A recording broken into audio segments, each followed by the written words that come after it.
ke arah SDGs-nya.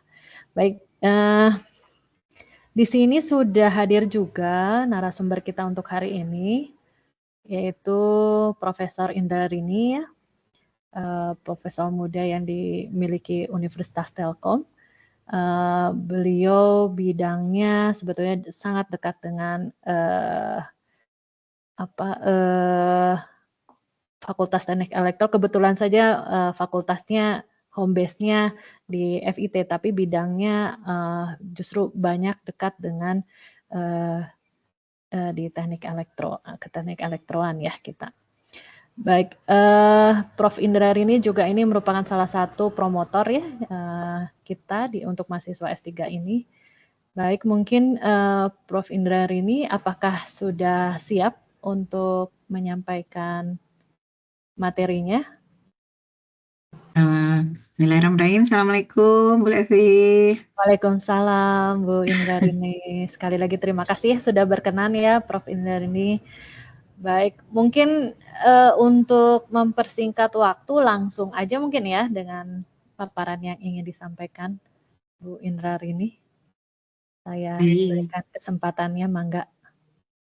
Baik, terima kasih Bu Levi. Bismillahirrahmanirrahim. Assalamualaikum warahmatullahi wabarakatuh. Waalaikumsalam.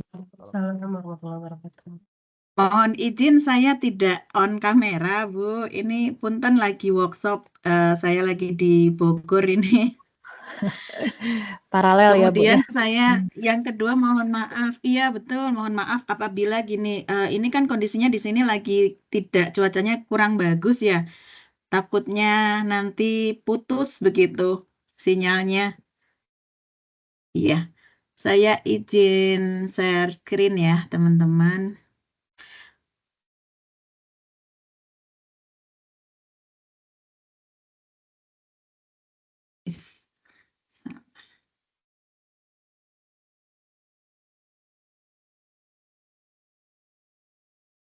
Apakah sudah terlihat, Bu?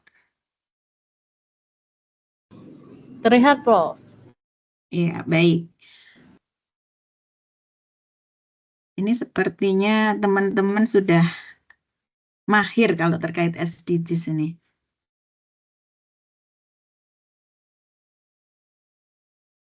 Saya mulai ya. Baik, teman-teman. Mohon izin memperkenalkan diri ya.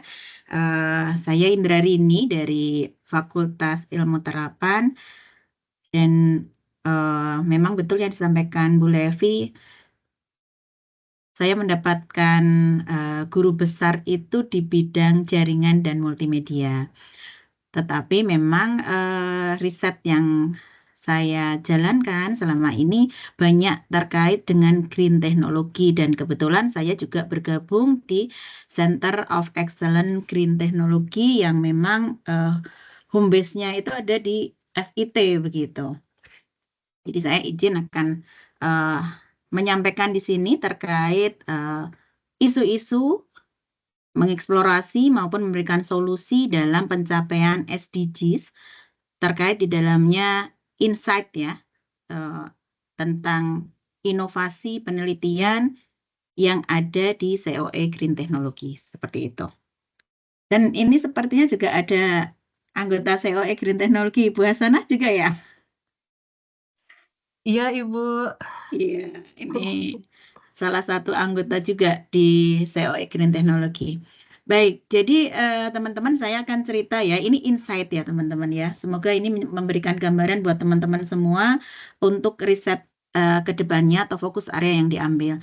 Jadi Green Technology ini merupakan satu dari 29 COE yang ada di Telkom University.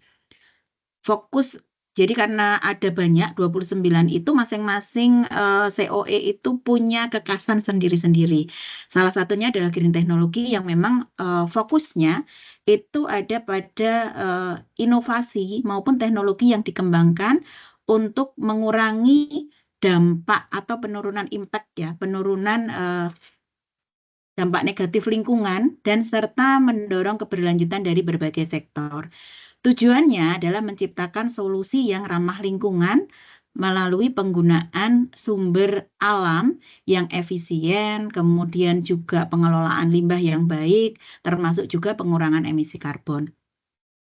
Ada beberapa karakteristik dari green teknologi ini sendiri. Yang pertama adalah efisiensi energi. Teknologi yang meminimalkan penggunaan energi yang akan menghasilkan sesuatu yang sama atau pengennya lebih baik lagi, begitu ya.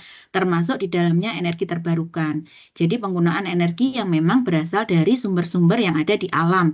Kita mau pakai misalkan dari matahari, kemudian dari angin, air, atau bahkan dari biomasa. Kemudian juga mengurangi polusi. Ya. Jadi teknologi yang memang dirancang untuk mengurangi atau menghilangkan polusi lingkungan, di mana polusi itu bisa dari polusi udara, kemudian air maupun tanah, termasuk untuk daur ulang atau pengelolaan limbah. Dan yang berikutnya adalah pertanian berkelanjutan sebagai inovasi yang mendukung produksi pangan dengan cara yang tidak merusak lingkungan, seperti sistem pertanian organik maupun teknologi aquaponik dan lain sebagainya. Dan di COK Green Teknologi ini sendiri tidak hanya fokus pada pengurangan kerusakan lingkungan, tetapi juga mempromosikan pembangunan berkelanjutan yang memastikan keseimbangan antara pertumbuhan ekonomi, kemudian juga kesejahteraan sosial, maupun kita berusaha untuk reservasi atau menjaga kelestarian dari lingkungan kita. Maaf Bu Indra ini displaynya memang ini ya website ya? Itu? Bukan Bu. Oh. PPT Bu. Masih yang ya. display jurnal ini Bu. Sebentar.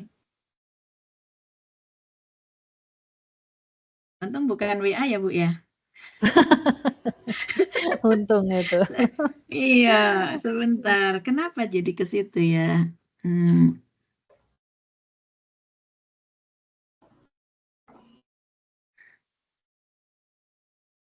Kalau kita ke window, ini ya Bu. Gimana Bu? Oke, ini oke. COE Green Teknologi ini. Ya, betul ya. Betul. Iya. Oke. Jadi tadi mau pamer lagi submit gitu Bu. Oh, iya. Bukan. Masih kenceng aja sampai publikasinya. Iya, teman-teman harus submit juga ya. Nah, oke, saya lanjutkan. Jadi ini tadi ya, fokus area dari COE atau Center of Excellence dari Green Technology. Oke.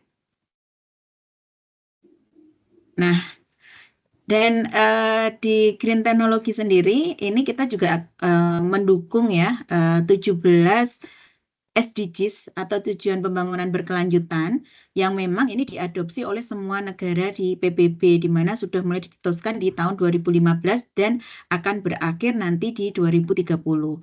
Nah, ini teman-teman ya, ada 17 number one misalkan tanpa kemiskinan, jadi artinya mengakhiri kemiskinan dengan segala bentuk apapun. Kemudian yang nomor 2-nya adalah tanpa kelaparan, mengakhiri kelaparan, mencapai ketahanan pangan dan gizi yang lebih baik, serta mempromosikan pertanian berkelanjutan. Kemudian yang nomor 3, kesehatan yang baik dan kesejahteraan, di mana memastikan hidup yang sehat serta kesejahteraan di segala umur atau usia. Kemudian quality education, ini memastikan pendidikan yang inklusif dan berkualitas. Kemudian ada nomor 5 itu adalah kesetaraan gender, mencapai kesetaraan gender utamanya untuk perempuan dan anak perempuan. Kemudian nomor 6 itu air bersih dan sanitasi. Ini memastikan ketersediaan dan pengelolaan air dan sanitasi. Kemudian yang nomor 7, energi bersih dan terjangkau, memastikan akses terhadap energi yang terjangkau, handal dan berkelanjutan. Nomor 8, terkait dengan pekerjaan layak dan pertumbuhan ekonomi. Nomor 9, industri, inovasi infrastruktur. Nomor 10, mengurangi ketidaksetaraan. Nomor 11, kota dan komunikasi berkelanjutan. 12, konsumsi produksi bertanggung jawab.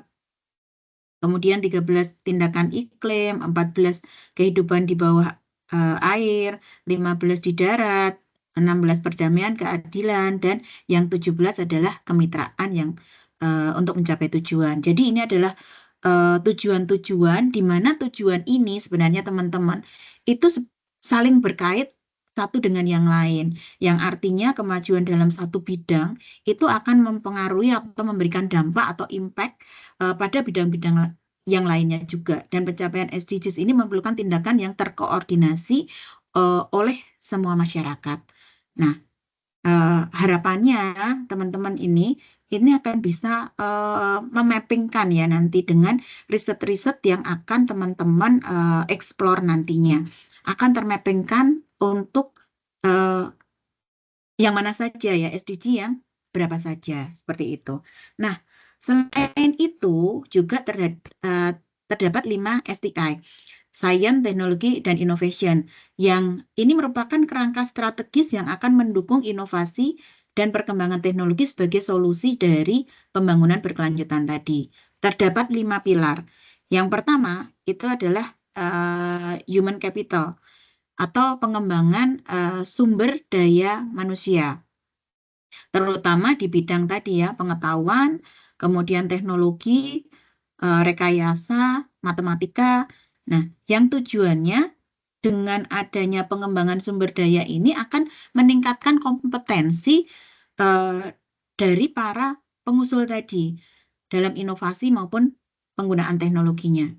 Kemudian yang kedua adalah R&D atau Research and Development. Ini fokus pada peningkatan kapasitas penelitian dan pengembangan untuk menciptakan inovasi teknologi yang berkelanjutan. Nah, di sini ini akan mendorong bahwa suatu riset itu dalam sains maupun teknologi ini mampu melakukan solusi dari permasalahan global yang kita atau tantangan global yang kita hadapi.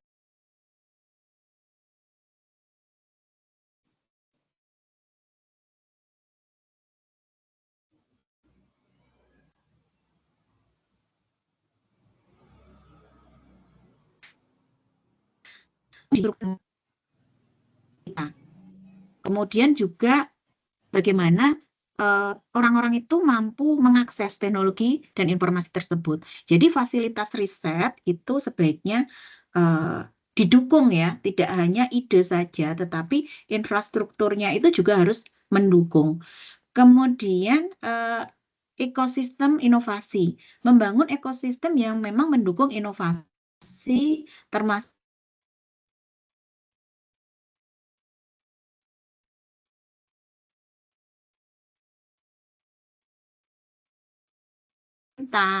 kemudian industri sebagai pengguna nanti, dan memastikan bahwa apa yang kita bangun itu, inovasi teknologi yang berkembang itu bisa dimanfaatkan. Jadi tidak mandek ya, tidak berhenti hanya ditaruh di library saja atau di lab saja, tetapi memang bisa digunakan, diproduksi secara massal, memiliki kebermanfaatan untuk banyak orang.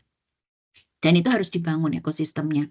Kemudian yang terakhir itu adalah policy and government sebagai penentu kebijakan, membuat kebijakan dari apa yang sudah dibangun. Nah, siapa saja yang akan berkontribusi di dalam SDGs ini ya, yang pasti peneliti ya, researcher, inovator, kemudian inventor yang menciptakan apa tadi metode baru, kemudian produk-produk riset yang baru, kemudian juga policy maker yang mengimplementasikan regulasi, kemudian juga industri ya, industri yang memang sebagai nanti itu akan memproduksi maupun sebagai pengguna juga, seperti itu.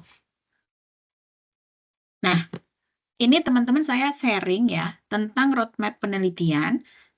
Ini gambarnya kecil ya, mungkin nggak kelihatan. Jadi ini adalah roadmap penelitian yang memang sedang saya utamanya ya, itu kami kerjakan, kami create.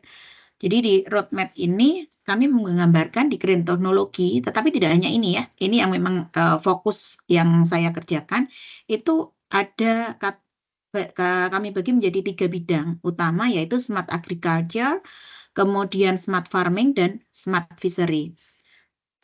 Yang kami tunjukkan di sini dari tahun 2019 sampai tahun 2030, di mana 2019-2021 ini kami masih mengulik ya, itu terkait dengan penelitian dasar. Penelitian dasar ini memiliki TRL atau Technology Readiness Level, sebuah kerangka atau skala yang digunakan untuk menilai tingkat kesiapan teknologi tersebut. Kalau masih di penelitian dasar, itu biasanya ada di TRL 1 sampai dengan 3. Nah, ini contohnya seperti ini. Kemudian masuk ke 2021-2024, itu mulai masuk ke penelitian terapan. Sudah mulai diterapkan. TRL 4 misalkan, itu terkait dengan validasi di laboratory, kemudian TRL 5 validasi di lingkungan relevan, kemudian TRL 6 itu sudah ada prototipe yang memang diuji dalam kondisi real di lapangan. Kemudian, nah ini sudah mulai masuk ke tahun 2024, 2028, ini mulai kami masuk ke penelitian pengembangan. Ada di TRL 6 sampai 7. Jadi sudah mulai bahwa sistem ini hampir final, prototipe sudah diuji cobakan pada kondisi operasi yang penuh begitu. Kemudian nanti di tahun 2028, 2030 itu mulai masuk ke komersialisasi. TRL 8 misalkan, ini sistem yang telah selesai diuji maupun divalidasi. Kemudian nanti masuk ke TRL 9, ini sistem sudah terbukti dan berhasil. Nah, dalam konteks pengembangan teknologi seperti yang digambarkan dalam roadmap ini tadi ya, TRL itu sangat membantu menentukan kemajuan dari riset kita. Jadi teman-teman nanti kalau sudah punya bayangan ya, sudah punya ini semua kan ya, calon atau fokus areanya di mana. Nah, ini hendaknya nanti sudah bisa terpetakan akan berada pada penelitian yang mana. Seperti itu. Oke, ini contoh-contohnya seperti ini ya. Saya bacakan sedikit aja, misalkan di penelitian terapan, begitu di smart farming, kita ada penelitian terapan pada pengembangan smart necklace. Kita menggunakan kalung untuk digunakan di ternak begitu untuk mengukur kesehatannya. Nah, seperti itu. Itu contohnya. Kalau di peternakan cerdas, kemudian di pertanian cerdas, penelitian terapannya apa? Mulai mengembangkan sistem presisi berbasis IoT, smart farming, serta menggabungkan dengan misalkan solar panel seperti itu. Nah, ini contoh roadmap-nya. Kemudian ini adalah contoh produk riset yang telah kami hasilkan maupun yang sedang berjalan ya, karena mulai dari 2019 kita ada aquaponic sensor box, kemudian ada smart modular hydroponic system, smart vertical, kemudian ada smart hydroponic cabinet, kemudian ada greenhouse, ada off-grid system, bahkan kami sedang mulai mengembangkan container farming seperti itu. Nah, ini contoh produknya dari penelitian yang tadi ya, yang penelitian dasar sampai dengan penelitian terapan maupun mulai masuk ke pengembangan. Ini contoh-contohnya seperti ini. Dari sekian produk yang kita hasilkan, sudah mulai kami mencoba untuk mematenkan sekaligus membuat hak cipta dan untuk bisa dijual hak merek seperti itu ya. Salah satunya aquaponic sensor box ini kita beri nama Simona. Simona itu sistem monitoring aquaponik. Contohnya seperti itu. Baik, nah ini saya memberikan contoh ya, ilustrasi dari smart farming yang kita bangun. Contohnya seperti ini teman-teman ya. Dalam riset pun itu tidak bisa memang karena di sini banyak terapan, karena saya memang berangkatnya dari fakultas vokasi atau terapan ya. Jadi memang lebih pada membuat sesuatu dan diterapkan begitu. Jadi di sini ini adalah salah satu contoh Smart IoT Network berbasis comprehensive learning untuk implementasi di agriculture. Jadi di sini ini ada beberapa bidang yang memang dikerjakan dan kita kolaborasi juga dengan teman-teman yang lain dari COE yang lain juga. Contohnya ada renewable power system. Kemudian, nah ini untuk penggunaan solar panel untuk efisiensi energi misalkan. Kemudian di sini juga ada disease prediction and crop selection misalkan. Ini adalah penggunaan AI untuk prediksi pertanian. Jadi penerapan AI untuk klasifikasi penyakit, kemudian prediksi panen, kesehatan tanaman, dan sebagainya. Kemudian juga ada storage capacity and bandwidth saving. Nah, ini sebenarnya digunakan untuk melakukan penghematan pada saat pengiriman informasi maupun penghematan storage yang digunakan. Jadi untuk melakukan efisiensi penggunaannya. Jadi kita menerapkan CS atau compressive sensing untuk efisiensi penggunaan storage maupun bandwidth. Kemudian ada juga smart networking. Smart networking ini menunjukkan bahwa dari sekian sistem-sistem yang kita bangun tadi, bagaimana komunikasi itu terjalin. Misalkan penggunaan LoRa, penggunaan Zigbee dan lain sebagainya untuk komunikasinya.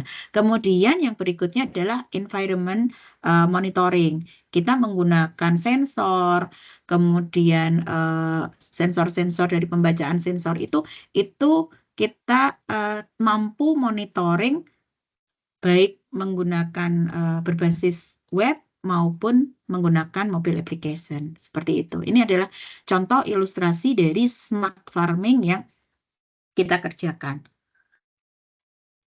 Kemudian ini salah satu contoh ya, contoh riset yang sedang kami propose bekerja sama dengan beberapa perguruan tinggi di luar, dengan India, kemudian dengan Malaysia dan Vietnam.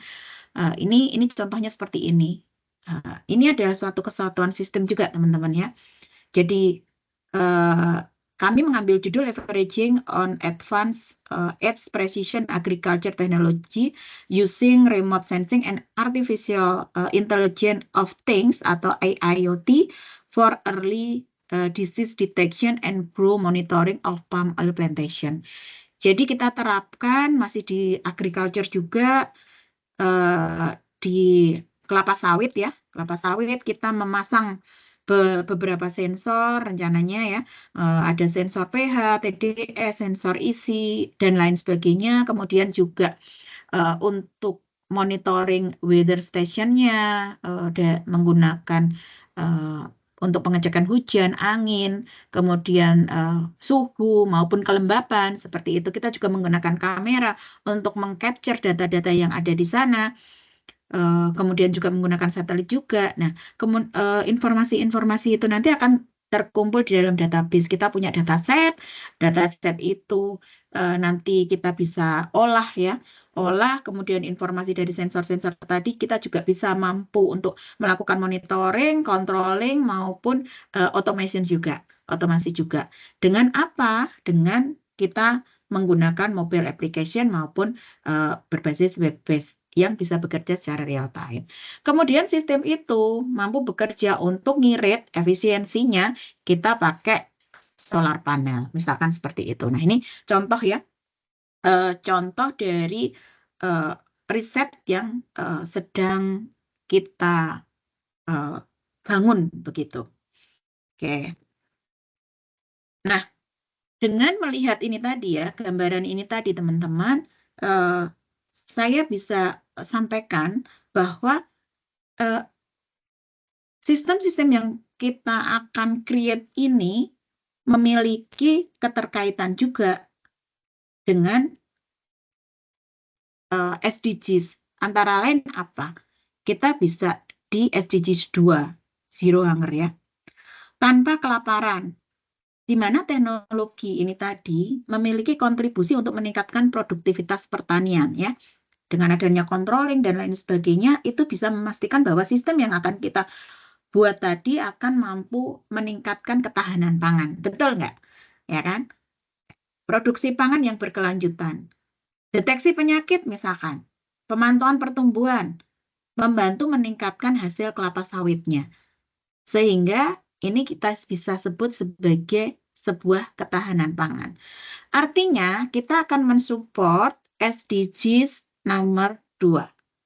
Ya, betul ya? Kebayang ya seperti itu ya. Apa yang kita kerjakan tadi seperti mampu mensupport SDGs 2.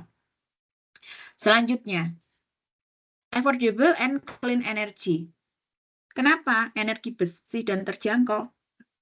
Tadi kita memanfaatkan solar panel. Solar panel yang mampu menggerakkan sistem IoT-nya di perkebunan. Sehingga ini merupakan adopsi dari energi terbarukan. Betul ya? Artinya apa? Kita support juga nih SDG nomor 7. Dan bisa memanfaatkan energi yang memang kita mampu mengurangi ketergantungan dari penggunaan fosil. Membuat energinya lebih mudah diakses, terutama untuk daerah-daerah yang memang terpencil, jauh. Seperti itu. Perkebunan kelapa sawit kan nggak ada di kota. Biasanya di daerah pelosok-pelosok seperti itu. Berikutnya adalah industri, kemudian inovasi dan infrastruktur. Sama ya, kita mampu melakukan ada inovasi, kemudian membangun infrastruktur baru yang mensupport dari pertanian tadi. Yang berikutnya juga mensupport SDGs 12, konsumsi dan produksi yang bertanggung jawab. Artinya apa? Dengan kita menggunakan IoT dan pertanian presisi, teknologi ini mampu mempromosikan penggunaan sumber daya yang lebih efisien, mengurangi limbah, kemudian mengatur penggunaan air untuk irigasi atau penyiraman. Betul ya? Kemudian juga bisa mengontrol penggunaan pupuk, mengurangi penggunaan pestisida dari controlling yang kita terapkan. Contohnya seperti itu. Kemudian juga SDGs 13, support juga. Kenapa? Climate action. Energi surya itu mampu mengurangi emisi gas rumah kaca, kemudian memanfaatkan energi yang bersih untuk mendukung alat-alat pertanian presisi, pemantauan, kemudian dan penginderaan jarak jauh, itu juga berkontribusi untuk melawan perubahan iklim. Kemudian live online. Jadi kelapa sawit ini memiliki impact terhadap lingkungan dan penggunaan pertanian presisi itu mampu meminimalkan deforestation. Nah, mensupport sustainable pada pengaturan dari penggunaan lahan seperti itu. Ini adalah contoh-contoh dari riset yang tadi ya, dari model yang dibangun tadi dan keterkaitannya dengan SDGs. Oke. Nah, ini contoh yang lain juga ya teman-teman. SDGs 2 itu yang memang karena di green teknologi itu lebih banyak atau fokusnya memang untuk ketahanan pangan. Nah, ini contoh-contoh yang sudah kami buat atau diterapkan ya antara lain hidroponik, smart farming teknologi, kemudian juga monitoring berbasis IoT tadi.